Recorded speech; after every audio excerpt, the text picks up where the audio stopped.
statement game for the Pittsburgh Steelers. This won't even be close. They will beat them by 2 scores. All right, sorry we had to do you like that. Taking an L on this one. The Steelers taking care of business yesterday's big 27-24 win over the Titans. 24 of Pittsburgh's 27 points coming in the first half as they improve to 6-0.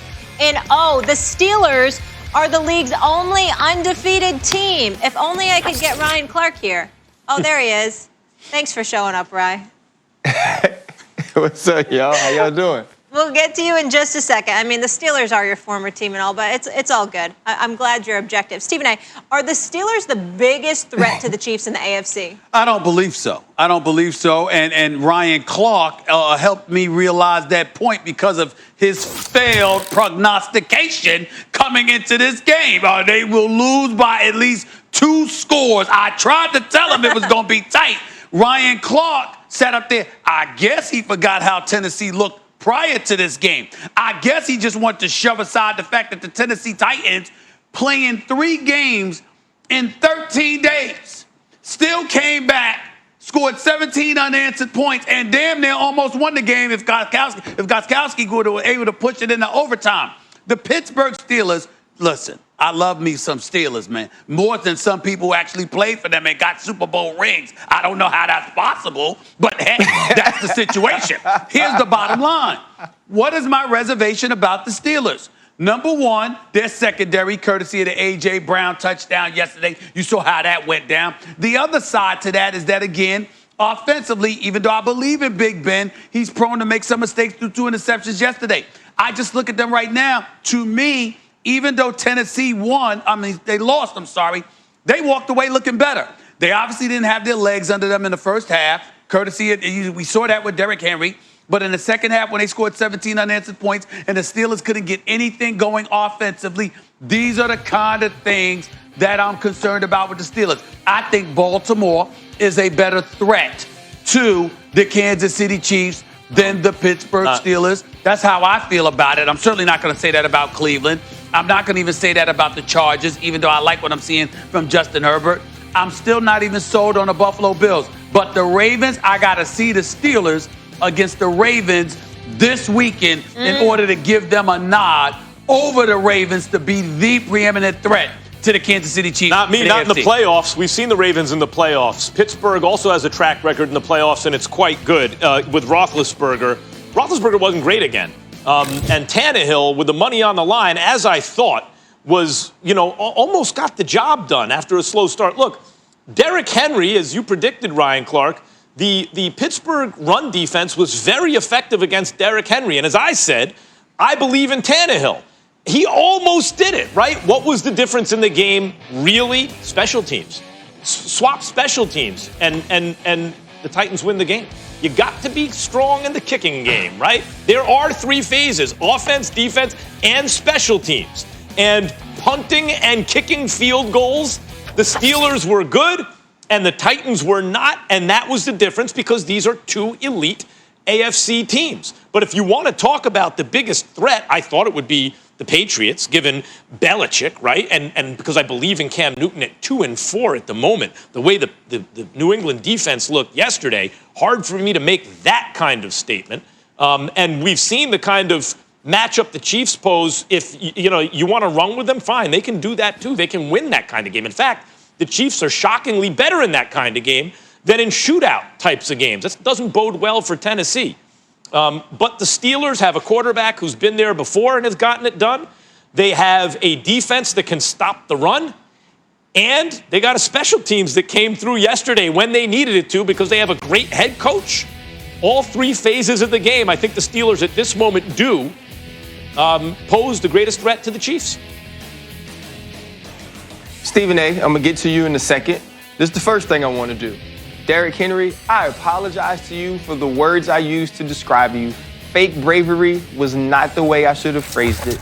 I was wrong. I do think he runs differently when he gets into the second level. I do think that when your front 7 attacks him and it's about being physical, big on big, that he is not the same runner that he is when his offensive line gets him into the secondary. but I shouldn't have talked that way. It was Stephen A. that frustrated me and made me use words that would be the words I would use in the locker room. So I am sorry. That's my fault. Now, let me get to Stephen A. Let me get to you, Stephen A. The reason it started last week is because you started the show backpedaling. Oh, I think Derrick Henry's going to do this, and Ryan Tannehill and Mike Vrabel, oh, I'm nervous, and So you're doing I'm nervous and all that. And so I had to address you, Mr. Steeler fan, and this is what I'm going to say. The Steelers are the biggest threat. And the reason is, listen to what Max said, the special teams, you got to swap the special teams. No, Mike Vrabel is a great coach. Mike Tomlin is a better coach because the special teams were ready, because Boswell, who struggled a couple of years ago as a kicker or last year as a kicker, has now come on and has been almost perfect in field goals and extra points. Because Big Ben Roethlisberger, even though he wasn't great in the second half with that lead, came out throwing the football effectively to Deontay Johnson. They know they have Chase Claypool. Juju Smith-Schuster has a big day. James Conner out of the backfield, and Eric Ebron.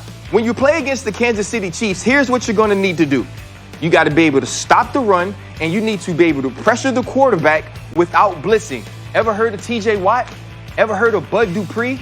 Cam Hayward, one of the best interior rushers in the league? You have to be able to stop the run with your front seven and play zone on the back end. The Pittsburgh Steelers can do that. What do you have to do offensively? Be able to control the ball. They can run the football, and you need to have big playability on the outside. That's what the Baltimore Ravens don't have. When you have a guy like Ben Roethlisberger, you have the weapons that they have on the outside, you are better prepared and better suited to attack the Kansas City Chiefs. And when we talk about the game yesterday, yeah, it ended up being close, and Ryan Tannehill made some plays. But that game was dominated early by the Steelers. And there were two tipped interceptions that allowed the Tennessee Titans to get back in the game. And that's part of football. That's part of football.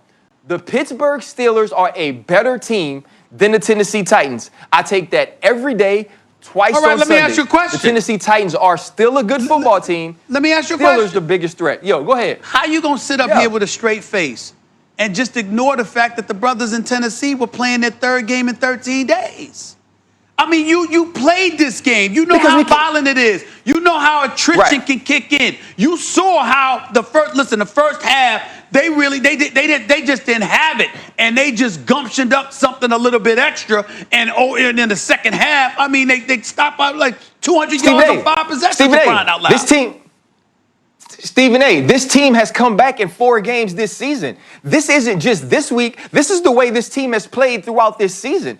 They're slow starters. Their runner is a slow starter. What he does is he wears on you. This offensive line picks up steam as the game goes along. And if the defense keeps them close enough in the end, they can still run the football. Ryan Tannehill makes plays. Let's not use 3 games in 13 days as an excuse. What happened with this team was they got down too much. One question. And if we look at Ben Roethlisberger, go ahead. Everybody got questions. How many championships did you win with the Tennessee Titans, Ryan? 0. Right. Well, this is what we're seeing right now. I'm with you on the Steelers, right? I'm with you. And I think you had a good anticipation about like what was going to happen here.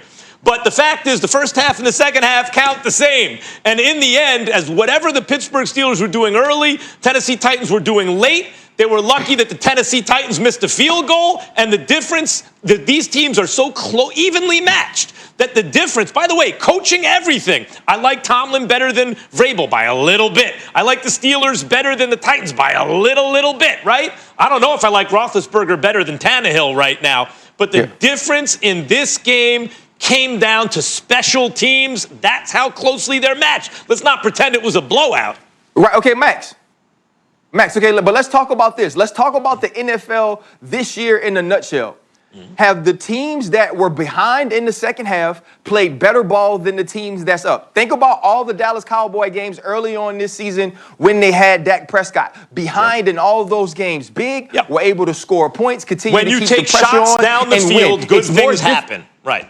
Yes, exactly. It's more difficult to play with a lead in this league. Now,